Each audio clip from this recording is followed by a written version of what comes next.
Okay, so a new TTRPG system has, or rather TTARPG system, D20 system, has just dropped as of what, August 26th, I believe. And I am here with the creator of that TTARPG system for an exclusive interview. So, this is Mask, also known as Sean. Mask on all social medias. He is a former behavioral therapist and professional game master over on Start Playing Games. That's correct. Start Start playing playing that games, and he has spent what, the last year, 2 years developing his own TTARPG system, and we're here to talk about it. I'm going to start by asking you, what is the difference between a TTARPG versus a TTRPG? TTARPG stands for tabletop action role playing game, and so that means that you're going to be having more thematic combats and usually more interactions in the world in general. Just because you have a resource that you have to manage to unleash abilities, magic, or techniques that you got. But that's the main difference between that and a regular role playing game, where you may only have spell slots or other finite resources that are very, very limited. In this case, you have a way to generate that a little more consistently to allow you to have more action in your tabletop gaming. Okay. Okay, so let's start with after that. We explained the difference between a TTRPG and a TTRPG. So it's essentially almost like a mana system with regenerating energy without having to take a long rest or something like you'd have to do with D&D. What is your TTRPG called? It is called Runecraft. Runecraft. Which is, yeah, there's a lot of runes and you craft with them. They're also your currency, and as well as the way you kind of unlock and progress and specialize your character into your little power hungry fantasy. I should call it. Okay, so it's Runecraft. You explained that runes are the basic currency system in the magic system. It's what the kind of world is based around. It's what makes the world go round. What is the background of your world aside from the runes? What is kind of the background of the world, the theme of your world? What is it like? Is it dark fantasy? Is it high fantasy? Is it steampunk? Is it et cetera, et cetera? I would call it fantasy. I Okay. think some people would maybe possibly argue high fantasy, but I like the idea of kind of being in a tightrope between the two, because you have that question in your head: is this on Earth or is this on a different planet? Hmm. And having the idea that, just thinking that the potential that what happens if it was here, what would that Yeah. look like? And it's kind of that thought-invoking question. So it's definitely in the fantasy to high fantasy realm for sure. That almost gives me you saying that almost gives me vibes of The Witcher, where it's like a medieval fantasy world, but based on the concept of there's a lot of kind of high fantasy elements, but it's still kind of dark and gritty like the real world would be. Exactly. In a way. And what a fantastic series too. Yeah, phenomenal series. I go down so many wiki holes about The Witcher, just learning more and more about it. Like the fact that canonically in The Witcher, Earth is real. It's just a different circle. It's just a different plane that collided. Okay, so it's a fantasy world burgeoning the lines between high fantasy and just like mid fantasy. I guess there is low fantasy somewhere on the fantasy spectrum of world. And it's based around this currency that is root. So how does that play into character development and character leveling? Well, cool part is you get to pick your abilities, and your abilities kind of determine how you act in and out of combat. And then you go into leveling, and the leveling system in Runecraft is based off mentorship. And so you Okay. want to find someone to train or teach you said abilities, and to reward those who are trying to go down like certain paths, like I want to be a support, or I want to be damage dealer in the group, or I want to be the tank, the one that can deflect damage or appropriate it. Mhm. You will find different mentors, and the way we encourage specific builds or specializing is that we give them discounts into paying these mentors to unlock those skills. Okay. And so that way, once you pay and you unlock a new skill or you unlock something new, that will be considered gaining a level, just like kind of in real life. You go to college, you go to high school, you go Yeah. to all these programs, text classes, and you kind of level up your knowledge, and that's how you kind of level up in the game itself. Yeah. And right now, as I'm speaking, there is no level cap. But if someone comes to me and says I'm level 100 in Runecraft, I'd be like, What did you do? How did you do that? I haven't written that part. It's not written yet. It's not in the lore. Like, You're well, borderline a deity. the DM is God, so if the DM says he's level 100, he's level 100. That is true. I guess I can't argue with the game master. Okay, so is there a hard experience system? Like, is it so in D&D you have milestone leveling and you have experience leveling? Is it more of a milestone leveling system, or is there like an experience system built into it where you gain, okay, this encounter gained you 200 EXP and this one gained you 1,000 and et cetera, and when you hit this level of experience, you're at this level kind of thing? It's all based off, like I said, the mentorship. So once you pay to get an ability increase, or let's say you want to get a stat increase, you would pay your mentor to train you to be more physically stronger, then that's how you would gain a level. And so there's no tracking EXP, which Okay. is, to be honest, one less thing you have to worry about at your table. Mm-hmm. But there's also, when you gain a level, it's based off, your accomplishments. You really feel like you've earned it, instead of the GM just be like, oh yeah, how many sessions has it been? Oh, it's been a while. You know Yeah. what? Think about it, and then the next 5 minutes, yeah, you know what? You guys fought this beholder last time, or fought this thing. We'll go ahead and give you the level, or Yeah. get to the next segment. Feels like you really do earn it Yeah. yourself. And I've almost never liked milestone leveling too, because milestone leveling is kind of like, okay, it's almost arbitrary when you gain a level. The DM wants you to be a level at this certain point, so it doesn't matter all the extra stuff that you do in order to get that there very often, because the DM's like, no, I want them to be a level by this point. So if you go out of your way to slaughter an entire village of people, you don't get any XP for that. That's lame. Exactly. Like, no, the murder hobo problem has been Yeah. solved. The best part Now about murder hoboing is leveling up faster than everyone else. Yeah, no more murder. I've solved the murder hobo crisis in the world. Yeah. Okay. I just started capitalistic leveling. Yeah. So so you went into a little bit about the mentorship system, but can you explain that in a little bit more detail, since it seems to be like such a core component of how your game functions, or at least how your characters progress? Now, of course, I provided in the core rule book. There's some like basic mentors that you could go and learn abilities from, and also, you can come up with your own. I also made generators, so you can randomly make a mentor on the spot, so that game master isn't having to fumble through too much paperwork or keep Mhm. track of it all. But that could be part of the fun, is finding a mentor. You could, if you want to be an assassin, you might have to go to some dark alleyways and find some pretty dangerous people to try to convince that, hey, I want to be here. I want to be one of you guys. Yeah. Join the crew. I But it adds lore and Yeah. world building. I like that too, because that gives a level of the GM's ability to create individualized quests. So you want to level up your assassin. Well, maybe you have to go on a mission to find this guy, and then maybe he doesn't want to work with you until you do something for him. You have to complete. You want to hire this assassin to train you to be a better assassin. Cool. You got to prove your worth to him. You got to go do this quest. You got to go take this guy out, and then he's decided to take you on as apprentice. It allows a lot more in-depth world building than just I killed this goblin and that put me over this experience level, and now I'm all of a sudden just more powerful and I know these new spells without any real logic of how I got there. I mean in D&D, like the only thing that really makes sense, of the only class that makes sense when they're leveling up of how they just got this new thing, is kind of the wizard, because you can always just explain, like, this whole time they were just understanding the arcane arts a little bit better, and they finally, killing that goblin with a fireball just made something click in their head, and they're like, yep, now I realized how I do this thing. But all the other classes just kind of like, where did this come from? How are you all of a sudden so much more powerful? Everyone else has kind of like Dos Ex Machina, their powers, and then the wizards over there. I've been training for 50 years Yeah. to learn this spell. The sorcerer's like, I was born with it. Hey, you, buddy. Yeah, like what? Come on, give me a break. I went to school, wizard school, and studied tomes. I spent 70 years before I cast my first fireball.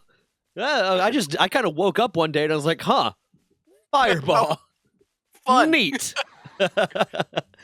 Okay, so you have the leveling system. You have this very cool mentorship system. You mentioned assassins, but what are the other types of classes? One, Yeah. Multi-classing is a big thing in D&D, but multi-classing kind of makes you inherently less powerful, unless you're really figuring out the right meta of how to mix these classes to make it work for you. Or you have Um, a very GM who's like, "Oh, I'll tweak these things so you yeah, don't get nerfed by yeah. trying to class." But how does the class system work in your thing? So you have to take on a mentorship. Can you have multiple mentorships at the same time? Do you gain levels individually, or do you gain levels just based on what you did for that mentor? And what classes are there available? Let's start with that. Let's start with what classes do you have built into the core rule book of your game? I'm literally just emphasizing the power of networking. Yeah, yeah. Just make friends. That's real life, kids. That's how it works. That's Networking. That's really how you how. get stuff done. Yeah. So the current classes that are available in the core rulebook, we have a Blood Knight, we have a Tarot card class, we also have like a Mercenary Gambler Hmm. class, we also have a Memory Mesmer, and then we also have a Astral Mage. So we got a Okay. little bit of the gambit to cover some. I will say, in the next project, we'll be releasing at least two more new classes to help give people more ideas. But the fun part is you could also kind of create your own stuff, and as long as your game master's like, I kind of understand how this works, and let's go as fly with it, I think that you'll find a lot of creativity Yeah. is going to come out from making your own abilities. You can make a mentorship with someone and someone else and blah blah blah and kind of build out your own custom class. Like, hey, I want this assassin to teach me how to be real stealthy, but I want this, wizard like character to teach me how to cast teleport. So now you're some sort of like arcane trickster essentially of which is subclass for rogue in D&D, but you've done it through a kind of logical way of I've just learned these special traits from these different people. Can you go into like explain a little bit like what those different classes mean? Like what does their role fill? Okay, so let's break it down just as quick as I can. Blood Knight uses blood magic. They sacrifice a little bit of their HP to enhance their damage, but also they have abilities to like cleanse themselves, like cleaning their blood, and also to like they're kind of more of a frontline fighter, so they Okay. act like it. Yeah. Now the other Magical thing I tank. have, yeah, in Okay. a sense, yeah. The cool part is later on, as you unlock more and more abilities, you learn more and more about Blood Knight, or as you unlock it, you'll be able to use your blood in different ways that you originally weren't able to, such as Hmm. like launching a blood falcon hawk thing. It explodes on impact using the blood. Now, the other cool thing about the Blood Knight is that the less life you have as you get further in, the more damage you'll start to do. So you start becoming like a berserker class Hmm. as well as this tank. So you're supposed to be taking damage, but you're also able to have the ability to do damage yourself to yourself as the form of blood magic, and using your Yeah. blood as kind of the fuel. Um, so that's the Blood Knight in a nutshell. Go on to the next one. The Gambler class uses coin flips. And so you'll be using luck, more or less, and to generate additional energy to deal more additional attacks, as well as perform additional maneuvers. So you kind of are like this. If you have like you're the person that plays Plinko, or you love playing the odds and blackjack, this is the class for you You heard because it here. If you got a gambling addiction, yeah, if you, buy Runecraft. yeah, and if you don't have one and you want to start one, Buy awesome, Runecraft. Minecraft, because that is what that class is designed around. Now, the best class and probably the most thorough class is definitely the tarot card one. Okay. So I'm just going to briefly cover the other ones, and then we'll jump in the tarot card one. The Astral Mage uses the ability to change elements because we have an element chart, like what's super effective, what's not very effective, into different elements. And so the Astral Mage manipulates their element and their attacks to get the most super effective attacks, Hmm. and doing kind of like AoE as well as other kind of single target damage. Um, the Companion class allows you to have animals or necromancy or zombies or skeletons, and to use them as part of your combat, and then eventually your form can merge with your companions, making you into some sort of monstrous magical beast of sorts. Think of like if you had pet wolves and then you merged together and became a werewolf. Mm. Like Yeah. kind of like that would be kind of the concept, but you can make your companions whatever you want. I have a player right now that has made a character that is a Build-A-Bear Workshop employee, that they think the Build-A-Bear care station is like a necromantic ritual where you shove the heart in and like give it a voice. And so now we have three Build-A-Bear companions that just rip goblins apart. It's kind of horrific in a very mystical way. So you heard it here. If you're a furry, there's a class for you. Oh man, yeah, the companion's awesome. I Mm. really do love the companion. Now let's get on to the tarot card. The tarot card is based off stacks, because most tarot cards, it's not single individual cards that are part of tarot card reading. It is actually the spread. And so I've done research into designing a spread-based ability system. So when you draw the cards in certain orders and certain orientations, they will activate and perform certain things. So Okay. and then your abilities as you get further will manipulate that spread. Okay. So it's really, and I think it's really cool. Now I will say, this is my first time going this hardcore into tarot cards. Like I went and I had to buy another set because I was like, I need to make sure I get this locked in. And so there's a lot of really cool things in the tarot cards. A lot of different things, like making up a house rule at the table, such as like the game master has to end every sentence with meow. That's for the furries out there. And if they don't, then that upgrades your weapon dice. Like if they mess up, then that you get a benefit. Or you have to make a dice tower at your table or in front of you, and within 30 seconds, and for each level of the dice tower, for how many dice you have on it of a standard dice set, is how much more energy you generate that round. So you can then use that to fuel additional abilities. And so it allows a lot of fun things that you wouldn't normally have at a table that people just usually do when they're bored. Yeah. Yeah. Setting up dice towers and different things. And so it really starts to feel a lot more engaging. Yeah. And I think the tarot cards are probably, like I said, the most thorough class that I had to go through during the process. Okay. Sure. So you Did mentioned I miss any of them? we have, and just this little inside baseball here No. to anyone watching. We do have a longer, like hour and a half interview with Sean here. That's on a separate channel that you can watch if you want to get more detail on this. But so I know for sure we probably went over there. You mentioned an element system, and that kind of plays into like almost like a rock paper scissors system too.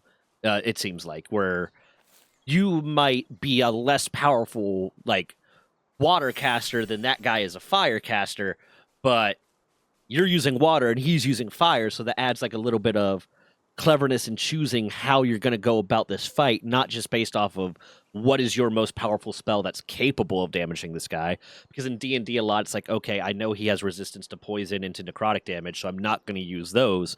So I'm just going to use my next most powerful skill. But this almost seems like there's not just resistance, but there's like weakness, and it's really playing into this counteracts this, that but improves this and makes this stronger. Almost like the chakra, the nature chakras in Naruto, the different, the five, the technically 5 elemental releases, then yin yang and yin yang, where they all kind of have a counter and a benefit to each other. I'm a weeb. That's okay. Yeah, it's similar to most elemental systems that you find in Power World, Pokemon. Ogre Tactics is a fantastic Don't mention Pokemon. game. Nintendo will go after you. If you mention Pokemon, you even thought about Pokemon during creating this, Nintendo's going to go after you. Just start dodging those lawsuits right now, buddy. Yeah. Good luck. I haven't found elves yet, and dwarves, and other mismatched. And Pokemon, if you want some of my monsters, you can. I'll pay up. You want these crazy cool ideas? You better come talk to me. That's the other thing too. That I've started with my own company, sole proprietorship, all copyright, all the logistical stuff is done. Yeah. And that's why you're like, when we first got the call, you're like, you don't look like you've slept much. And I'm over here like, I've been in the mines of Moria for years. Digging away.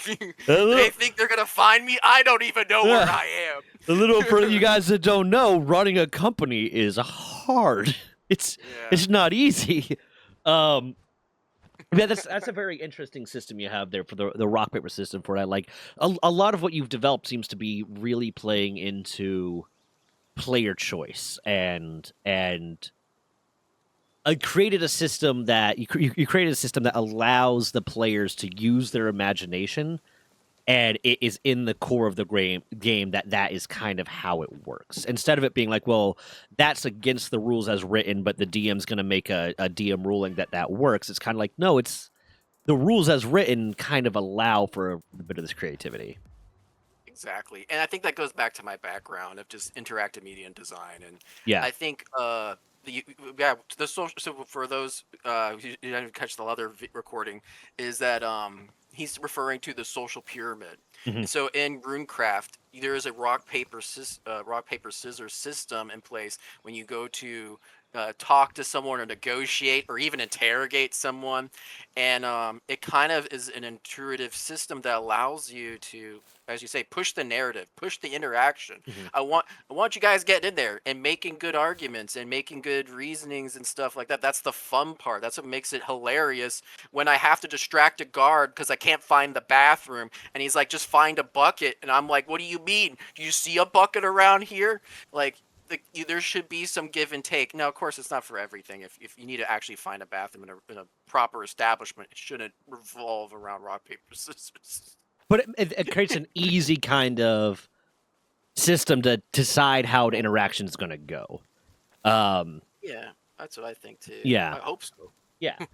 And it's there's in all as with any TTRPG system, there's always the ability to change. DM can just say, you know what, this doesn't kind of run the way I want it to.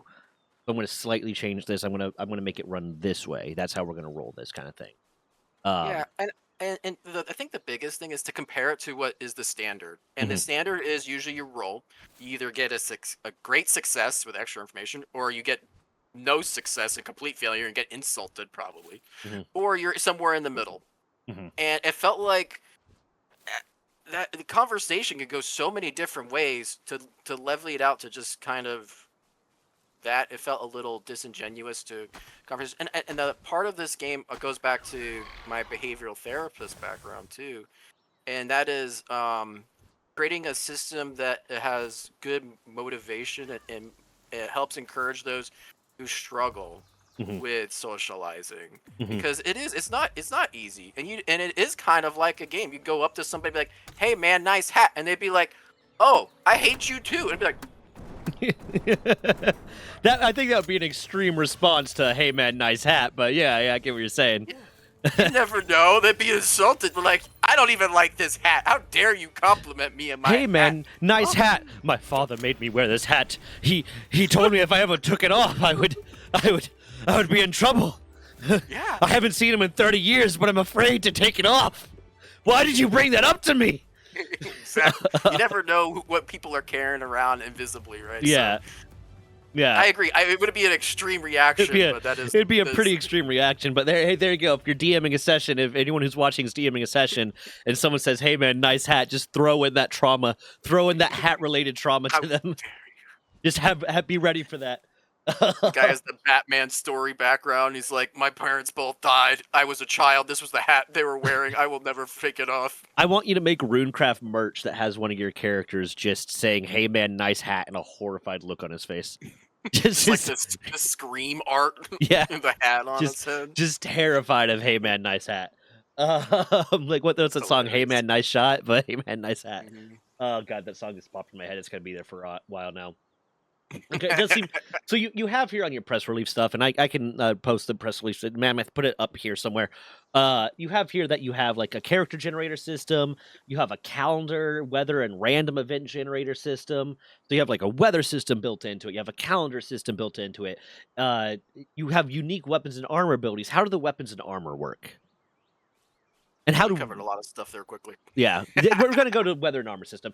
All the stuff that I don't talk Alright, about here is probably talked about on the other one. And if there's something you still want to know, leave a okay. comment, and I'll pull Mask back into another video, and we'll answer more questions. Okay, and next time I'll clean up whatever this is. Nah, it'll get worse. It's getting worse. I was Admin gonna say, Gold's real I feel popular. like we're matching. You Yeah, got in the messy couch. I have a messy couch. You have a messy bed in the background. Like yeah, we're just yeah, this yeah. is this I is mean, what. you didn't need to call me out like that, but yeah, yeah. What? Okay. All right. Either way, calendar system. Okay, so simply put, you ever have monster generators in any other game or anything where you roll a dice and you try to figure out what's going on in the world around you? So the calendar system allows that to happen. It's based off the runes and also the dragons that are in the game. There's about 15, 16 dragons. I forgot exactly the number. Um, but the dragons are pretty much like the deities, and every character that you play will have a descendant from these dragons, and that is what is where your base stats or your racial species abilities come from other systems. That's how it's incorporated in RuneCraft, is that you're a descendant from one of the main dragons that Mhm. lord over the area. And so the calendar is based off the runes and the dragons, and that's their months and days.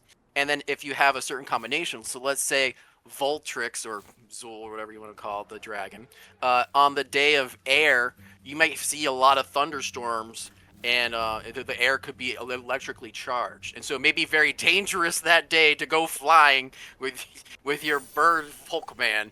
Mhm. You might want to stay grounded in outside and stay inside. And in caves, you're probably okay, but outside, you might get struck by lightning. So it gives you a kind of a sense of a randomization, but also a bit of the world building. Like it could be something completely different. It could be Cyrex, who is the flame dragon, on the day of flame, which means you might be having a volcanic eruption nearby if there's a volcano. So Mhm. it allows that kind of okay, another tool for the GM to use to create an immersive world. Mhm. So after calendar, let's go to the weapons. There is over 100 different weapons with over 16 different armors because of each one for the runes. And then if you combine all that, I think I counted like it's at least over 15,000 different combinations, depending, which is insane. Um, so the weapon system. So part of the runes is that you can put them into your gear.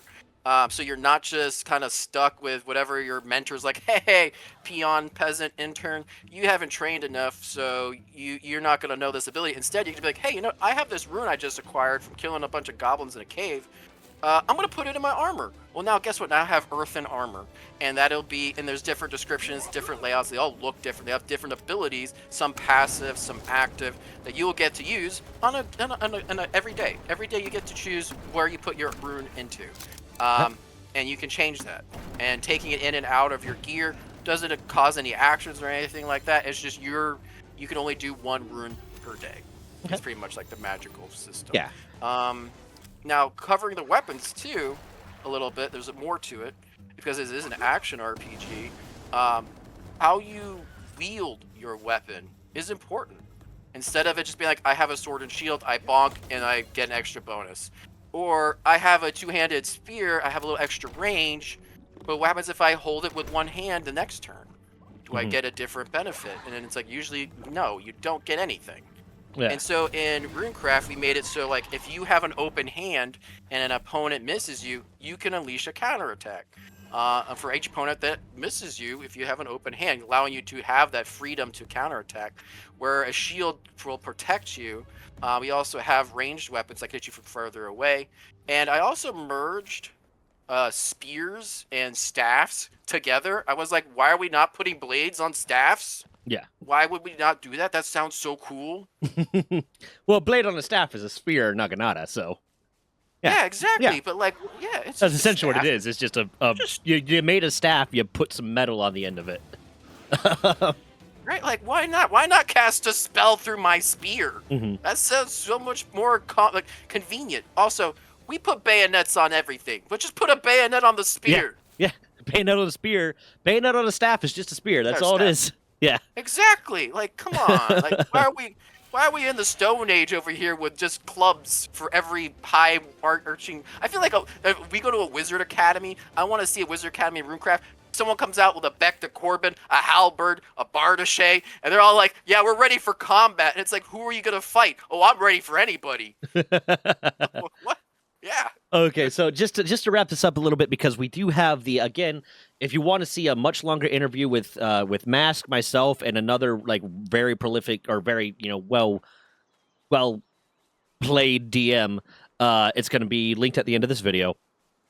Uh, it's much longer, but final questions to ask. One, who did all your artwork?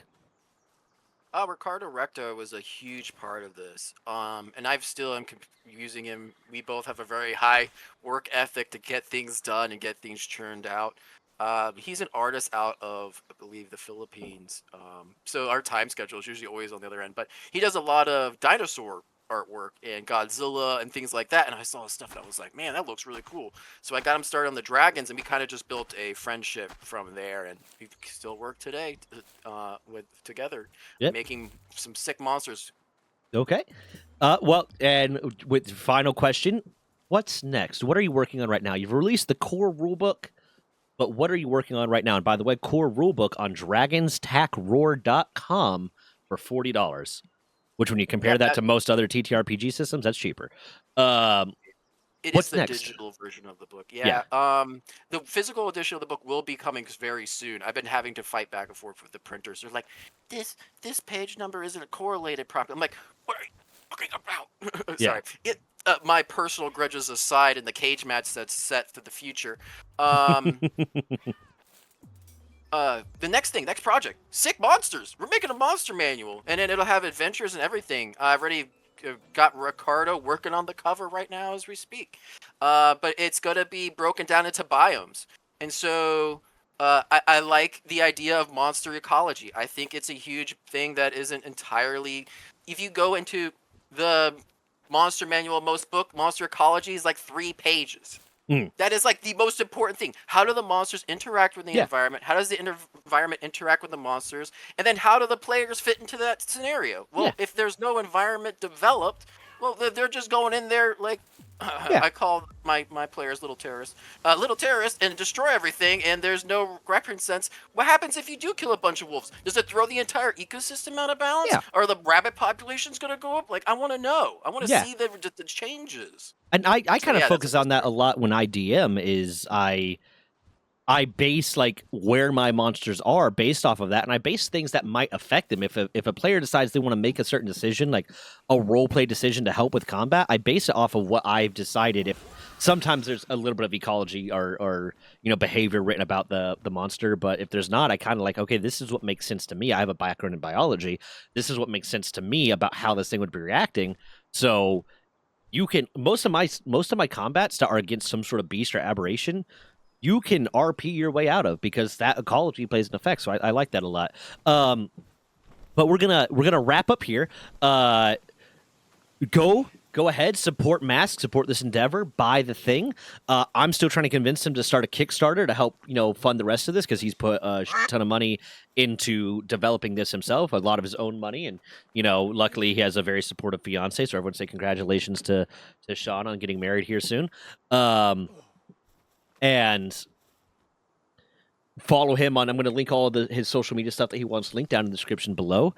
But please, if you can, support him. Buy a copy of the core rulebook for Runecraft. Here in the somewhat near in the eventual future, we're going to be doing a live play session of a one shot that Sean is going to be preparing to kind of show off the game and how it works and how it's different from D&D and et cetera, et cetera. So follow the channel here, follow Sean on his social medias, go over, follow me on Twitch, follow Sean's Twitch. It's all going to be linked down below. And if you have any questions, leave them in the comments, and I'll drag him back into another call and try to explain, have him explain more of it. But we're going to leave it there. Anything you want to leave with? Two things. For those who are interested, of course, I don't think we forgot to mention it, is it runs on a D20 and a D10 system, so it's a dual dice. Yeah, the D20 is used for bounded accuracy at times, but the D10 is how you generate energy. It also uses mortal wounds for critical hits. Mhm. So if you take a critical hit, if you get 3 mortal wounds, it's like baseball, you're out. And it seems like one of the things I forgot to mention, I kind of think I skipped past it, was the interesting way that each of the classes seems to play too, because like the tarot system, that's a whole, like every class seems like it has just a unique little component of how it plays differently from the other ones, and I like that. But okay, I guess that's that. Bye. Thank you so much for having me. Yeah, of course. I'm looking forward to finally playing it with you.